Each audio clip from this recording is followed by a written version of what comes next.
നമസ്കാരം. ശ്രീകൃഷ്ണ കഥാമൃതം ഭാഗം 499 499. ഓം ഗം ഗണപതയേ നമ. ഓം സം സരസ്വത്യൈ സ്വാഹ. ഓം ശ്രീ ഗുരുഭ്യോ നമ. ഓം ശ്രീ രംഗനാഥശർമ്മണേ നമ. നാരായണ നാരായണ നാരായണ നാരായണ നാരായണ നാരായണ നാരായണ നാരായണ നാരായണ നാരായണ നാരായണ. ഓം ശ്രീകൃഷ്ണാർപ്പണമസ്തു. ഓം ശ്രീകൃഷ്ണായ പരബ്രഹ്മണേ നമ. ഓം ശ്രീകൃഷ്ണായ പരമാത്മനേ നമ. ഹരേ രാമ രാമ രാമ ഹരേ ഹരേ, ഹരേ കൃഷ്ണ കൃഷ്ണ കൃഷ്ണ ഹരേ ഹരേ. ശ്രീകൃഷ്ണ കഥാമൃതം ഭാഗം 499. കഴിഞ്ഞ എപ്പിസോഡിലെ സർഗം 236 പാണ്ഡവ ഉത്പത്തി എന്നുള്ളതിൽ അവസാനത്തെ ശ്ലോകം നമ്പർ 55 പറഞ്ഞു നിർത്തിയത്. എന്തായിരുന്നു? വിശ്വജിതാഖ്യൻ പിന്നീട് ഉണ്ടായോനാം രപുഞ്ജയാഖ്യൻ നൃപൻ കലിയിലും ഇങ്ങനെ വാഴും മാഗധ ഭൂപാലരായിരം വർഷം. പ്രഡിക്റ്റ് ചെയ്യാണ് ഈ മാഗധന്മാരെ കലിയുഗത്തിൽ 1000 വർഷം ഭാരതത്തിനെ ഭരിക്കും എന്ന് പറഞ്ഞ് നിർത്തി. ഇനി നമ്മൾക്ക് 237 സർഗം യദുവംശത്തിലാണ് ശ്രീകൃഷ്ണൻ പറക്കണത്. അതുകൊണ്ടാണ് അതിൻ്റെ ഒരു പ്രിയാമ്പിളാണ് ഇത്. ശ്രീകൃഷ്ണ അവതാരത്തിൻ്റെ ഒരു പ്രിയാമ്പിളായിട്ട് നമുക്കിതിനെ കണക്കാക്കാം. യദുവംശം. ഒന്നാമത്തെ ശ്ലോകം പറയണു: സഭാനരാഖ്യൻ ചക്ഷുസ് പരോക്ഷൻ 3 പുത്രരാം.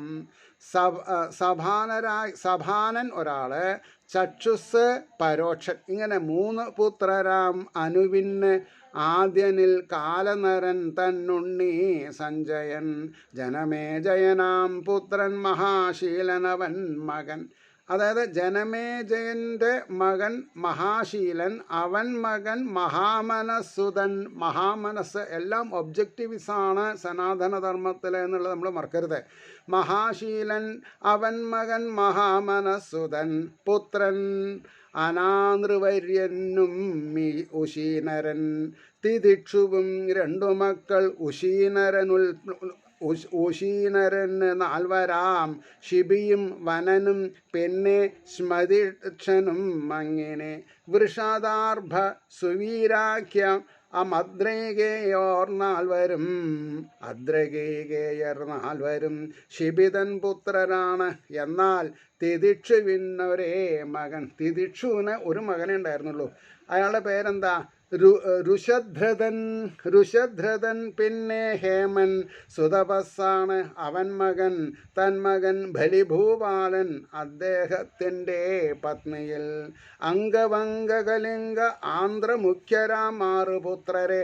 അംഗ വംഗ കലിംഗൻ ആന്ധ്ര മുഖ്യരാം 6 പുത്രരും എക്സെട്ര പറയുണ്ടായി. മുഖ്യരാം 6 പുത്രരെ ജനിപ്പിച്ചാൻ ദീർഘതമസ്. അവർ പേർ വെച്ചു പട്ടണം സ്ഥാപിച്ചു. പൂർവദേശത്തിൽ എങ്ങും അത്യന്ത വിശ്രുതം. കിഴക്കേ ഭാഗത്ത്, വളരെ ഭാരതത്തിൻ്റെ കിഴക്കേ ഭാഗത്ത് ഈ പൂർവദേശത്തിൽ അങ്ങും അത്യന്ത വിശ്രുതം, പേര് കേട്ട രാജധാനിയായിട്ടാണ് അവർ രാജ്യം ഭരിച്ചതെന്ന് പറഞ്ഞു. എന്നിട്ടോ ഘനപാനാഖ്യനാണ് അംഗപുത്രൻ ദിവിരഥൻ മകൻ. ഘനപാനാഖ്യനാണ് അംഗപുത്രൻ ദിവിരഥൻ മകൻ. സുതൻ ധർമ്മരഥൻ ചിത്രരഥൻ എന്നവൻ അപ്രജൻ, പ്രജകളില്ലാതെ കണ്ട്. രോമപാദാഖ്യനായാൾക്ക് മിത്രം ദശരഥൻ നൃപൻ. രോമപാദാഖ്യന് മിത്രം ദശരഥൻ നൃപൻ. ശാന്തയെ ദാനമായേകി വേട്ടാനവളെ മാമുനി. ഋഷ്യശൃംഗൻ മഴ വരാഞ്ഞ് അന്ന് ശൃംഗാരചേഷ്ടയാൽ വശീകരിച്ചു വാമാക്ഷിമാർകൾ മെല്ലെ വരുത്തിയോൻ. ഇന്ദ്രയാഗം കൊണ്ട് രോമപാദനു ചതുരംഗനെ നൽകിയോൻ. അതായത് രോമപാദന് ചതുരംഗനെ നൽകിയോ എന്ന് പറഞ്ഞാൽ അയാൾക്ക് മകനായിട്ട് പറഞ്ഞു എന്നർത്ഥം. പുത്രകാമേഷ്ടികത വിശ്വൈക വിശ്രുതം പൗത്രനാം പൃഥൂലാക്ഷന് മൂന്നാളുണ്ട് ബൃഹദ്രഥൻ ബൃഹൽ കർമാവ് പിന്നീട് ബൃഹൽ ഭാനുവും മാധ്യനിൽ ബൃഹൻ മനസ്സവൻ പുത്രൻ ജയദ്രഥനുമങ്ങിനെ വിജയൻ ധൃതി പിന്നീട് ധൃതവ്രതൻ അവൻ മകൻ സൽക്കർമാവാണ് അധിരഥൻ അവൻ്റെ മകനാം നൃപ. ഇവിടെയൊക്കെ ഉപദേശങ്ങളുണ്ട്. എന്താ ഇതിവിടെ ഉപദേശം? സൽക്കർമ്മം ചെയ്തവന് അധിരഥൻ നല്ല മകൻ ഉണ്ടായി എന്നർത്ഥം. സൽക്കർമ്മം അവർക്ക് മക്കൾ നന്നാവാണ്ടിരിക്കാൻ നിർത്തിയില്ല. എന്നിട്ടോ ഗംഗയിൽ കൂടിയൊഴുകി വന്ന പെട്ടിയിൽ ഈ ശിശു കന്യയാം കുന്തി കൈവിട്ട കർണനോ വൃഷസേനനും. അപ്പം ഗംഗയിൽ കൂടെ ഒരു പെട്ടി ഒലിച്ചു വരുന്നതായിട്ട് കണ്ടു. ആ ഗംഗയിൽ കൂടി വരുന്ന പെട്ടിയിൽ ഒരു ശിശു, ആ ശിശു ആര്? കന്യകയായ കുന്തി ദേവിക്ക് സൂര്യനിലുണ്ടായ മകനാണ്. കർണന് വൃഷസേനനും ദൃഹ്യുവിൻ തനയൻ ബബ്രു സേതുതൻ മകൻ ഇങ്ങനെ ആരബ്ധൻ പിന്നെ ഗാന്ധാരഭൂപൻ ധർമ്മസുതൻ ധൃതൻ തന്മകൻ ദുർമനസ്സെന്നോൻ. വാക്ക് ശ്രദ്ധിക്കണം, ദുർമനസ്. അപ്പോൾ അതിൽ നിന്നുണ്ടാവുന്ന കുട്ടികൾ നന്നാവാൻ നിവൃത്തിയില്ല. തന്മകൻ ദുർമനസ്സെന്നോൻ പ്രചേതസ്സാണവൻ മകൻ തന്മക്കൾ 100 പേർ മ്ലേച്ഛാതിപരുത്തരതിക്കലാം. അതാണ് മ്ലേച്ഛന്മാരെന്ന് പറഞ്ഞ അർത്ഥം തൊടാൻ പാടില്ലാത്തവരെന്ന്. എന്താ? ശുദ്ധിയില്ലാത്തവരെ. കാരണം ദുർമനസ്സുകൊണ്ടുണ്ടാവുന്ന കുട്ടികൾ മ്ലേച്ഛന്മാരാവെന്ന് പറഞ്ഞാൽ അതൊരു പ്രായോഗിക ശാസ്ത്രമാണ്. നമ്മൾക്കൊരു വാണിംഗ് ആണ്. നമ്മളെപ്പോഴും ദുർമനസ്സുകളാവാൻ പാടില്ല.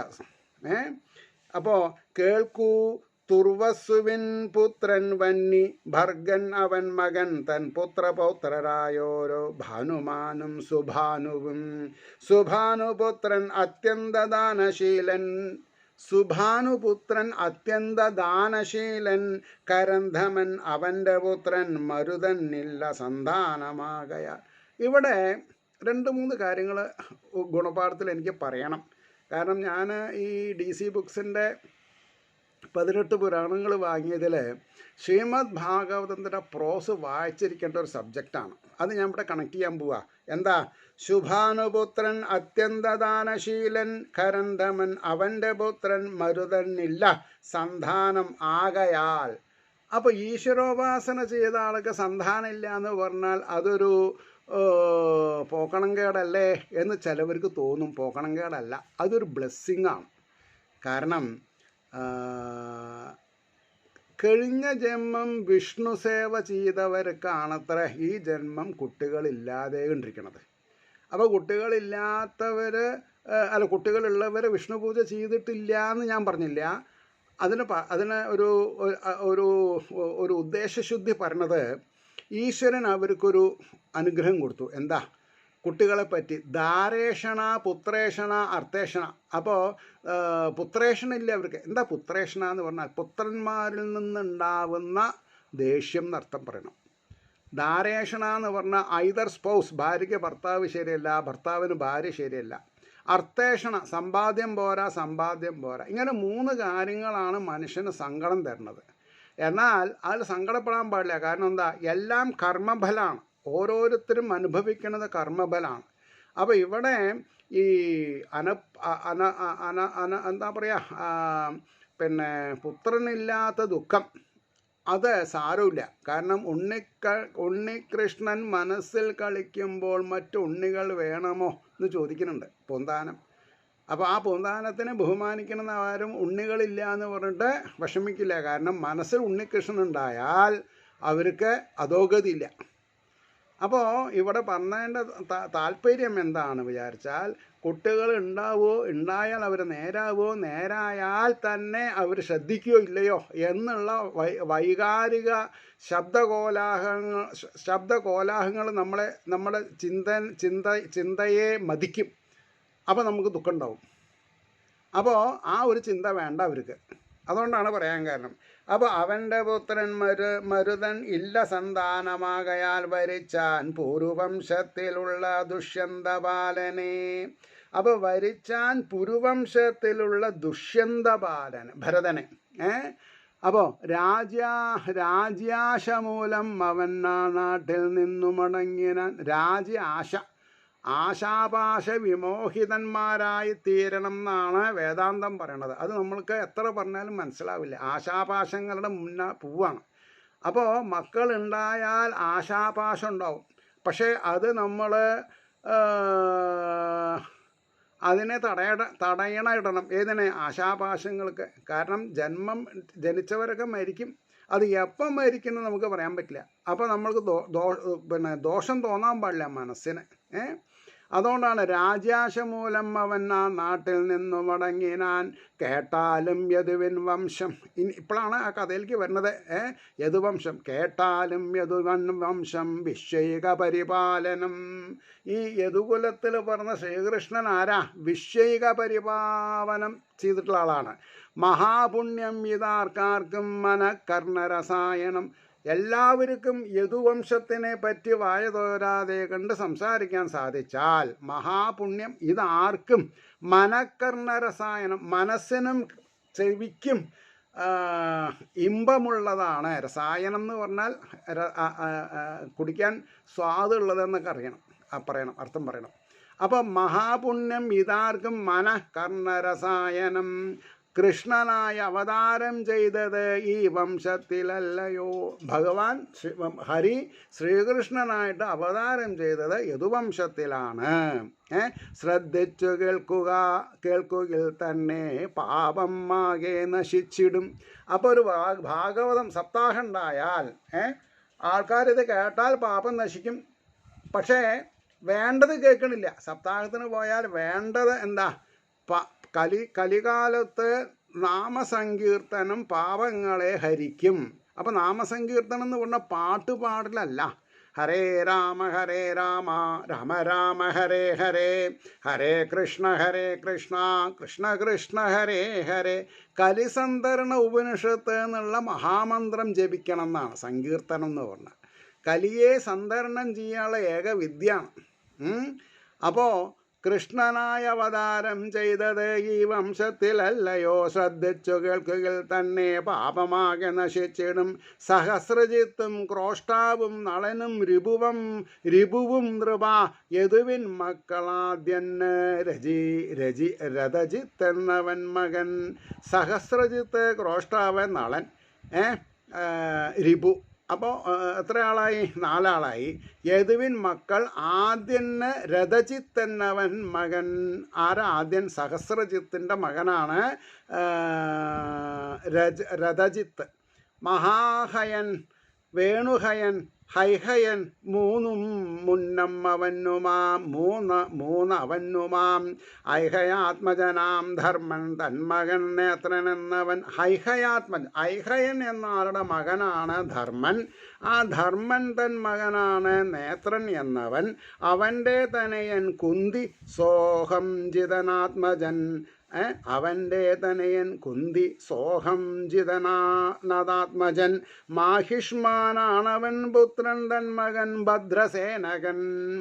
അവൻ്റെ തനയൻ കുന്തി സോഹം ജിതനാത്മജൻ. മാഹിഷ്മാനാണവൻ പുത്രൻ തൻ മകൻ ഭദ്രസേനകൻ. അവൻ്റെ തനയന്മാരാം ദുർമദൻ ധനധാക്യനും. ശ്രദ്ധിക്കേണ്ട വാക്കാണ്. അവൻ്റെ തനയന്മാരാണ് ദുർമദൻ. അപ്പം അയാൾക്ക് ധനധാക്യൻ, ധനം കയ്യിൽ വന്നാൽ ദുർമദം ഉണ്ടാവുമെന്ന് നമ്മൾ മനസ്സിലാക്കുക. അപ്പോൾ കാശ് വന്നാൽ കെട്ടിപ്പിടിച്ച് നിൽക്കരുത്. അതിനെ ഒത്തിരി ആയിട്ട് പറഞ്ഞേക്കണം. മതിടോ. ഒന്നാമത് നമ്മുടെ ഈ സനാതന ധർമ്മത്തിൽ ലക്ഷ്മി പൂജ പണ്ടൊന്നുമില്ല. ലക്ഷ്മി നാരായണ പൂജയാണ്. അപ്പം നാരായണനെ പ്രീതിപ്പെടുത്തിയാൽ അവിടെ ലക്ഷ്മി ഉണ്ടാവും. അല്ലാണ്ട് ലക്ഷ്മീനെ പ്രീതിപ്പെടുത്തുകൊണ്ട് നാരായണനില്ല. അതൊക്കെ അർത്ഥസഹിതം പേരുകളുടെ വിന്യാസങ്ങൾ നമ്മൾ പഠിക്കണം. അപ്പോൾ രാമൻ ഉണ്ടെങ്കിൽ അവിടെ സീതയുണ്ട്. എന്നാൽ സീത ഉള്ളിടത്ത് രാമനില്ല. അതാണ്. അപ്പോൾ ഇവിടെ പറഞ്ഞു, പിന്നെ ധനദാത്മജന്നാലാളാം കൃതവീരൻ കൃതാഗ്നിയും കൃതവർമ്മൻ കൃതൗജസ്. അർജുനൻ കാർത്യവീരനാം ദീപങ്ങളേഴും കാത്തുള്ളോൻ അവ്യാഹത ബലേന്ദ്രിയൻ. പറഞ്ഞാൽ അറിയിക്കാൻ സാധിക്കാത്ത അത്ര ബലമുള്ളവൻ. ദത്താത്രേയാനുഗ്രഹത്താൽ, ദത്താത്രേയ മഹർഷിയുടെ അനുഗ്രഹം കൊണ്ട് യോഗത്തിൻ കരകണ്ടവൻ. ഒന്നായിരിക്കാന്നാ യോഗം എന്നുള്ളതിനർത്ഥം. ഭാഗവതം അല്ലെങ്കിൽ ഭക്തി എന്ന് പറഞ്ഞത് അർത്ഥം ഭഗവാനായിട്ട് ഇഴുകിച്ചീര. അപ്പോൾ ദത്താത്രേയാനുഗ്രഹത്താൽ യോഗത്തിൻ കര കണ്ടവൻ 85,000 കൊല്ലം അക്ഷയസുഖമേകിലും 85,000 വർഷം സർവഭൗമനായിട്ട് എല്ലാവിധ ഐശ്വര്യങ്ങളോടും കൂടി പോർ ചെയ്തു രാമനോടേറ്റ് ചാവാതോരഞ്ചു പുത്രരാം ജയധ്വജൻ സുരസേനൻ വൃഷഭൻ മധുവും ഊർജിതൻ ജയധ്വജാത്മജൻ താലജംഘൻ തന്മക്കൾ 100 താലജംഗാഖ്യമാം ക്ഷത്രം ഔർവതേജസ്സിൽ നഷ്ടമായി അവരിൽ ജ്യേഷ്ഠനാം വീതിഹോത്രൻ്റെ മകനാം മധു വൃഷ്ണിയോടൊത്തു മധുവിൻ പുത്രന്മാർ 100 പേർകളാം യാദവൻ മാധവൻ വൃഷ്ണി എന്നെല്ലാം ഖ്യാതരേവരും. യാദവന്മാരെന്നും മാധവന്മാരെന്നും വൃഷ്ണികുലത്തിൽ പിറന്നവർ എന്നുള്ള പേരുകളോടുകൂടി ഖ്യാതി നേടിയിട്ടുള്ളവരാണ് അവരൊക്കെ. എന്നിട്ടോ യാദവൻ മാധവൻ വൃഷ്ണി എന്നെല്ലാം ഖ്യാതരേവരും.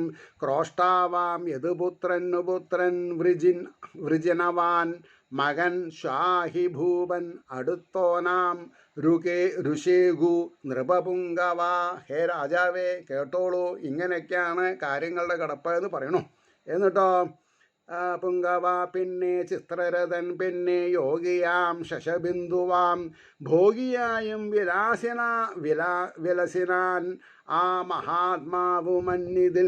ഭോഗിയായും വിലസിനാൻ എന്ന് പറഞ്ഞ അർത്ഥം ക്ഷേമൈശ്വര്യങ്ങളുണ്ടെങ്കിലും ഭോഗം വേണ്ടാന്ന് വെക്കണമെന്ന് പറഞ്ഞില്ല. അർഹതപ്പെട്ട ഭോഗ ഐശ്വര്യങ്ങളാവാം, അനർഹമായ ഭോഗ ഐശ്വര്യങ്ങളുടെ പിന്നാലെ പോകാനും പാടില്ല. അവിടെയൊക്കെ എവിടെ കോമ ഇടണം, എവിടെ കുത്ത് വേണം, എവിടെ ഹൈഫൻ വേണം, എവിടെ കോളൻ വേണം, എവിടെ സെമി കോളൻ വേണം, ഇതൊക്കെ നമുക്കറിയണം.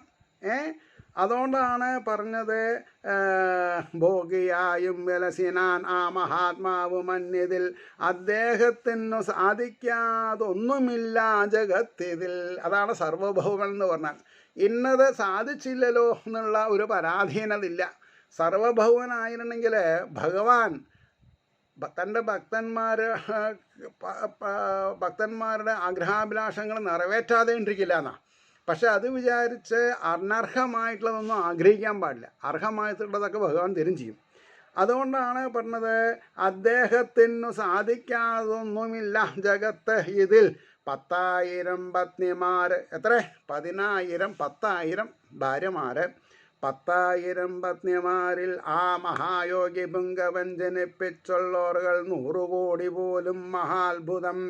പൃഥുശ്രുവസ് മുമ്പായോരാൾ അവരിൽ മുഖ്യരാം ഒന്നാമൻ്റെ മകൻ ധർമ്മ്യൻ ഉസനസാണവൻ മകൻ. 100 അശ്വമേധം ചെയ്തോനാം രുചകാഖ്യൻ അവൻ മകൻ. പുരുജിത്തും പിന്നെ രുക്മേഷു പൃഥുമൂവരും ധ്യാമ്യാഖ്യാഖ്യനും ഈ 5 രുചകൻ്റെ തനൂജരാം. ധ്യാമകൻ പ്രിയപ്പെറ്റില്ല എങ്കിലും വേറൊരു നാരിയെ. ധ്യാമകൻ എന്നാളുടെ ഭാര്യ പ്രസവിച്ചില്ല. അപ്പോൾ വേറൊരു നാരിയെ വേട്ടില്ല പേടിയാർന്നുള്ളോന്നൊരു നാളൊരു കന്യയെ. അദ്ദേഹത്തിന് BP ഉണ്ട്. BP എന്ന് പറഞ്ഞാൽ ബ്ലഡ് പ്രഷർ എന്നല്ല, ഇവിടെ ഭാര്യയെ പേടിയെന്നാണത്രേ. അതങ്ങനെ പറയുന്നത് കേട്ടിട്ടുണ്ട് ഞാൻ, മനസ്സിലായില്ലേ? അപ്പോൾ വേട്ടില്ല പേടിയാർന്നുള്ളോന്നൊരു നാളൊരു കന്യയെ. ഇയാൾ എന്ത് ചെയ്തു?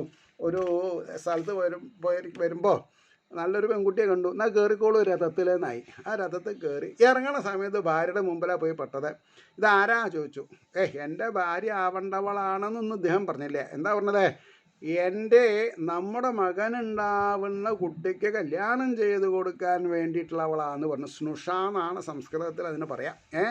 തേരിലേറ്റി വരുന്നേരം കോപിച്ചവൾ ഉറക്കവേ ചോദിച്ചാൽ എൻ്റെ ഈ സ്ഥാനത്ത് ഇരിപ്പോൾ അവൾ വഞ്ചക.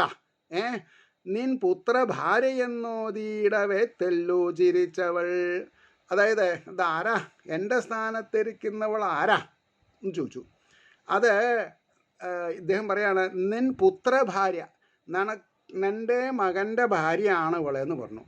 നമുക്ക് പുത്രരുണ്ടായിട്ടില്ലല്ലോ, ഉണ്ടായിക്കോളുന്നായി ഇദ്ദേഹം. ഇതാണ് കഥ. അപ്പോൾ ചൊല്ലി ഞാൻ പ്രസവിച്ചില്ല, നിങ്ങൾക്കില്ല അന്യഭാര്യയും, പിന്നെ എങ്ങനെയാം വേഗം പുത്രനുണ്ടാം നിനക്കിനി ഈശ്വരാനുഗ്രഹം മൂലം. അങ്ങനെ അദ്ദേഹം രമ്യത്തിൽ പറഞ്ഞ് അവസാനിപ്പിച്ചു. പേടിച്ചു നിറവനോദിനാൻ ഹരേന്ന് എഴുതി ഞാൻ. കാരണം ഭഗവാനെ ഭയഭക്തി പുരസ്സരെന്ന് മാത്രമല്ല, വിദ്വേഷപൂർവം വിളിച്ചാലും ഭഗവാൻ വിളി കേൾക്കും. ഈ കംസനും രാവണനും ഒക്കെ അങ്ങനെയാണ്. സന്തോഷത്തിലല്ല ഭഗവാനെ വിളിച്ചിട്ടുള്ളത്, ദ്വേഷഭാവത്തിലാണ്. പക്ഷെ അവർക്ക് മോക്ഷം കിട്ടി. എന്നാൽ സാധാരണ നിലയിൽ സമയമുള്ളപ്പോൾ കൃഷ്ണാരാമ ഗോവിന്ദ എന്ന് പാടിയാൽ ഭഗവാൻ തിരിഞ്ഞു നോക്കൂല. ഒന്നില്ലെങ്കിൽ അത്രയും എക്സ്ട്രീം ഭക്തിയിലായിരിക്കണം, അല്ലെങ്കിൽ ദ്വേഷത്തിലാവണം. ഇൻ ബിറ്റ്വീനിലായാൽ കാര്യം നടക്കില്ല. അത് ഒരു ടെക്നിക്കാലിറ്റിയാണ്, ആർക്കും മനസ്സിലാവില്ല. അത് ഒരു ഭാഗവതം കേട്ടു അല്ലെങ്കിൽ ഭാഗവതം നടത്തി ആയില്ല. മനസ്സ് ഭഗവാനിൽ അർപ്പിച്ചോ ഇല്ലയോ, അതാണ്.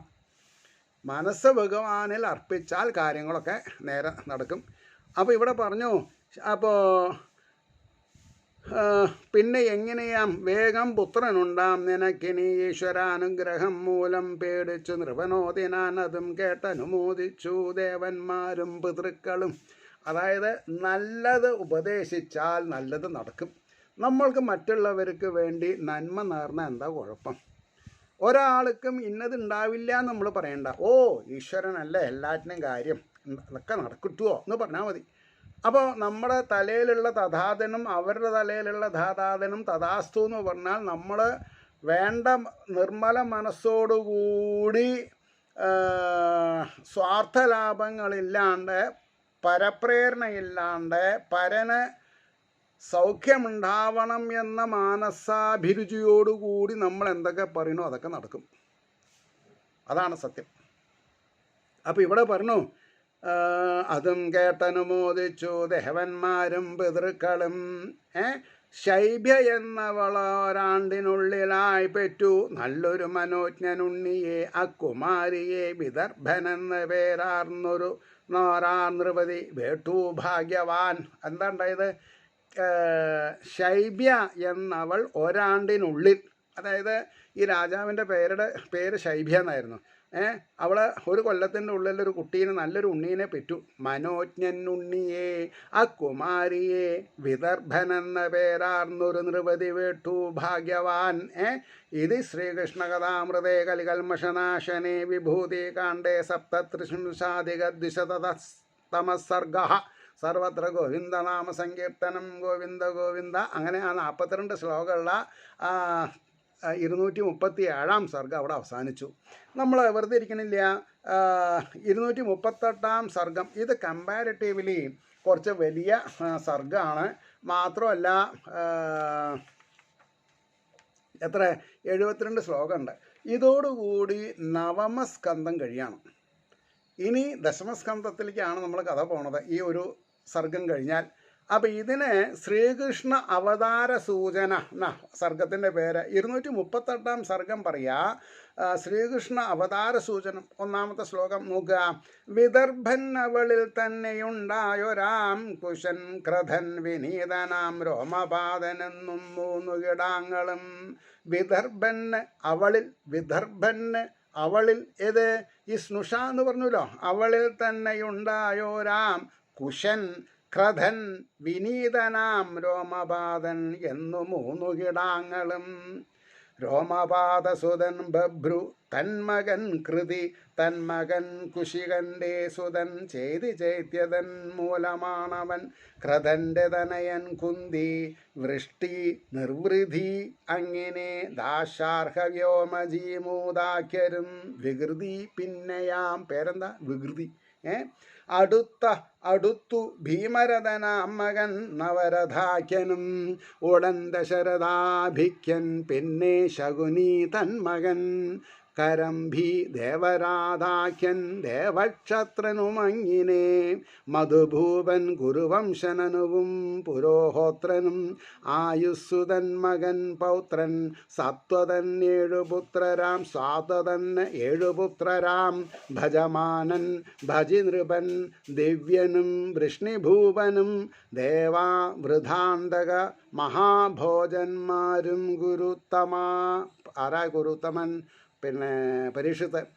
ദേവാവൃതാന്തക മഹാഭോജന്മാരും ഗുരുത്തമാം ഭജമാനന് നിംലോചിക്കിങ്കണൻ ദൃഷ്ടിയിങ്ങനെ 3 പേരുണ്ട് ഒരുവൾ അതേപോലുണ്ട് വേറെയും ശതാജിത്ത് സഹസ്രാജിത്തയും അയുധാജിത്തും മാവിധം ദേവാവൃധൻ മകൻ ബബ്രു ദിവ്യരാം 2 പേരുകളും എത്രയോ മാന്യർ അവരെ പറ്റിച്ചൊല്ലുണ്ടു മന്നിതിൽ അവരെ പറ്റിയിട്ട് ഒരു ചൊല്ലുണ്ട്. എന്താ ചൊല്ല്?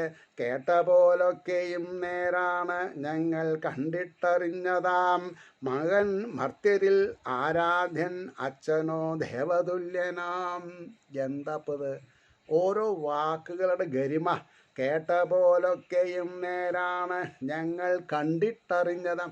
കേട്ടറിയണതും കണ്ടറിയണതും കൂടിയിട്ട് വ്യത്യാസമുണ്ട്. കണ്ടറിയുക അതായത് അനുഭവിക്കുക, അതാണ് സത്യം. അപ്പോൾ പറയണു, കേട്ട പോലൊക്കെയും നേരാണ് ഞങ്ങൾ കണ്ടിട്ടറിഞ്ഞതാം മകൻ മർത്യരിൽ ആരാധ്യൻ അച്ഛനോ ദേവതുല്യനാം. അവർക്കെഴും പ്രഭാവത്താൽ എത്രയോ ഭാഗ്യശാലികൾ അക്കുടുംബത്തിൽ മുക്തന്മാരായി തീർന്നു നൃപസത്തമാ. ഹേ രാജകുമാരാ, അങ്ങൊരു കാര്യം മനസ്സിലാക്കണം. ഈ മകൻ ജനങ്ങൾക്കിടയിലും അച്ഛൻ ദേവനുമായിട്ടുള്ള ആളുണ്ടെന്ന് പറഞ്ഞില്ലേ? അവരെ പറ്റി പറയുകയാണെങ്കിൽ അവർക്കെഴും പ്രഭാവത്താൽ എത്രയോ ഭാഗ്യശാലികൾ ആ കുടുംബത്തിൽ മുക്തന്മാരായി തീർന്നു. എന്താ ഈ മുക്തന്മാരാവുക എന്ന് പറഞ്ഞാൽ? അവർക്ക് ജനന മരണങ്ങളാകുന്ന വൈക്ലഭ്യങ്ങൾ ഇല്ലാത്ത അവസ്ഥ, അതാണ്. അപ്പോൾ ധർമാത്മാവാം മഹാഭോജ നൃപനും വിശ്വവന്ദ്യനാം ഭോജരെന്നു വിളികൊണ്ടോരദ്ദേഹത്തിൻ്റെ വംശരാം സുമിത്രനും യുധാചിത്തും വൃഷ്ണിഭൂപൻ്റെ പുത്രരാം. യുധാചിത്തിന് ഉശിനിയും മനമിത്രനുമങ്ങിനെ അനമിത്രസുതൻ നിമ്നൻ സത്രാജിത്തും പ്രസേനനും തൻ പുത്രർ നമിത്രന് അനമിത്രന് ശനി മറ്റൊരു ഭാര്യയിൽ സാത്വികാഖ്യനവൻ പുത്രൻ യുയുധാനവൻ മകൻ തത്പുത്രൻ ജയനെന്നുള്ളോനവൻ്റെ തനയൻ കുണി എന്നൊരാളുടെ പേരാ. യുഗന്ധരൻ തൻ മകനാണ് അനമിത്രനു വൃഷ്ണിയും ശ്വഫൽക്കനും ചിത്രരഥാഖ്യനും വൃഷ്ണിതനൂജരാം. ശ്വഫൽക്കാഖ്യനു 13 ക്രൂരനോടുകൂടെ 13 അക്രൂരനോടുകൂടവേ പുത്രന്മാരും. ശ്വഫൽക്കാഖ്യൻ എന്ന ആൾക്ക് 13 മക്കളെ, അതിലാണ് അക്രൂരൻ. ഗാന്ധിനിയിൽ അനുജത്തി സുചീരയും അക്രൂരൻ്റെ സുതന്മാരാം ദേവതാനുപദേവനും ഷഫൽക്ക സോദര സുതന്മാരാം പൃഥ്വിധൂരധൻ. തുടർന്നോർ അന്തകാഖ്യന് പുത്രന്മാർ 4 പേർകളാം കുകുരൻ ഭജമാനാഖ്യൻ ശുചികമ്പള ബർഹിഷൻ. കുകുരൻ്റെ സുതൻ വന്നി വിലോമാവാണവൻ മകൻ കപോതരോമാവനുവും വന്നി പൗത്രരാം പ്രപൗത്രരാം. സൗമ്യനാം അനുവിന് ഉറ്റ സഖാവാകുന്നത് തുമ്പുരു നാരദര് ആ വർഗത്തിൽപ്പെട്ടതാണ്. സഖാവാകുന്നു തുമ്പുരു. ആ നൃപന്നന്തകൻ പുത്രൻ അടുത്തോനാണ് ദുന്ദുഭി. അരിദ്യോധനവൻ പുത്രൻ പുനർവസുവൻ മകൻ തന്മക്കളാണാഹുക നാഹുകി എന്നു കുമാരിയും. ആഹുകൻ എന്നൊരു മകനും ആഹുകി എന്നൊരു കുമാരിയും. ആഹുകാത്മജരാം ദേവകനെന്നുഗ്രസേനനും ദേവകന്നാത്മജന്മാരാം ദേവവാനുപദേവനും സുദേവനും അവിടെയാണ് ഇത് നോക്കിക്കോളൂ. പേരുകളുടെ എന്താണെന്നാ പറയുക, ഒരു ജാതിയാണ്. സുദേവനും ദേവവർദ്ധനനും ഈ 4 പേர்களுം അവർ തൻ പെങ്ങളേഴാളാം ധൃതദേവയടുത്തവൾ. ശാന്തിദേവയുമാം പിന്നീട് ഉപദേവാക്യയാണവൾ. ശ്രീദേവയും ദേവരക്ഷിതാക്യയും സഹദേവയും. ദേവകീദേവിയും വേട്ടാനവരെ ശൂരനന്ദനൻ കംസാഖ്യനും സുനാമാവും ഞഗ്രോധൻ കങ്കണെന്നവൻ.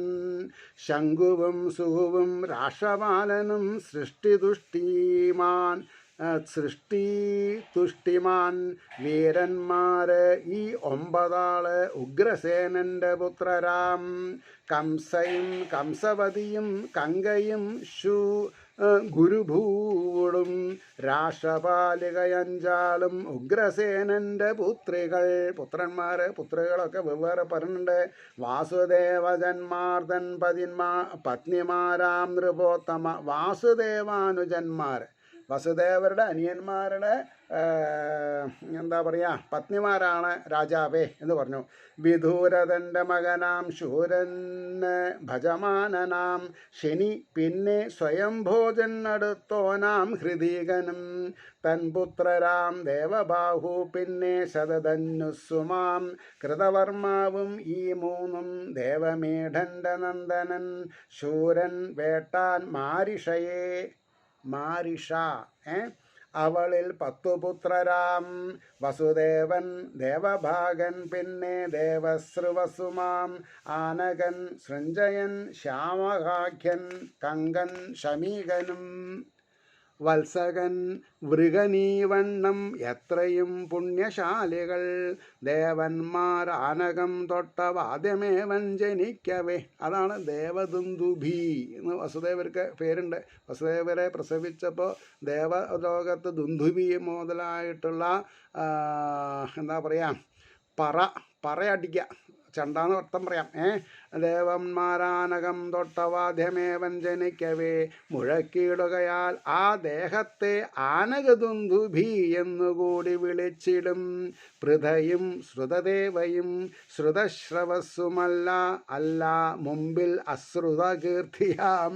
രാജാതിദേവിയും ശൂരൻ നൃപാത്മജാർകളാം. സഖാവാം കുന്തിഭോജന് പുത്രനില്ലാത്തതോർത്തുടൻ.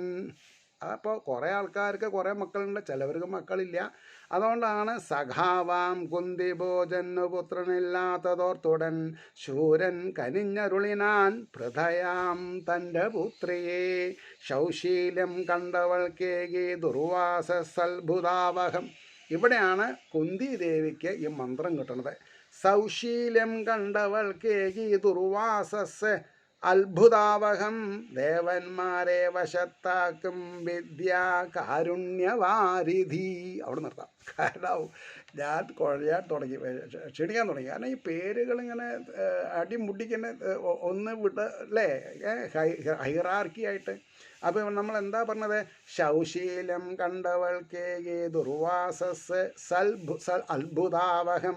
ദേവന്മാരെ വശത്താക്കും വിദ്യാ കാരുണ്യവാരിധി എന്ന് പറഞ്ഞിട്ട് അവിടെ നിർത്താം. എന്നാലിപ്പോൾ ഇന്ന് ഒരുപാട് ശ്ലോകങ്ങൾ കവർ ചെയ്തു.